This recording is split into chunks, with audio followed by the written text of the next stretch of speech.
Hello mga kapatid, magandang umaga. Problema mo rin ba yung lagi kang walang pera? Yung tipong sumusweldo ka naman, pero bakit feeling mo laging kulang, laging binibitin, di ba? Huwag kang mag-alala dahil may paraan ako para sa problema mo. Sa feng shui or sa pangpaswerte, green meaning money.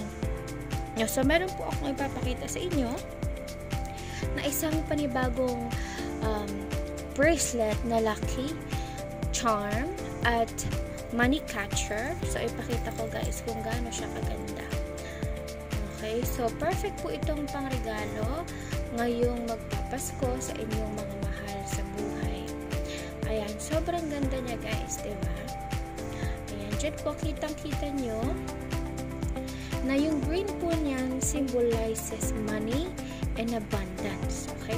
So, sobrang mura niya guys. Binili ko lang to dahil nakita ko na sobrang ganda ng kanyang pagkakagawa. At may bell pa yan siya. Ayan guys. So, yan yung tunog na nang aakit ng pera. So, kung naririnig niyo siya guys, ayan. So, yan po ay isang pangpaswerte. Okay? So, kung mapapansin nyo, in between meron siyang gold. Alam niyo naman po na napakaswerte rin ng gold. Ano? Pang-akit talaga ito ng pera. So, kapag suot niyo po ito, hindi po niyo po problemahin ng pera. Magiging mabilis ang pasok ng pera sa inyo. At habang naka-sale pa po ito, i-click nyo na po ang yellow basket. Nandyan po yan sa baba at i-check out nyo na. Super ganda, diba?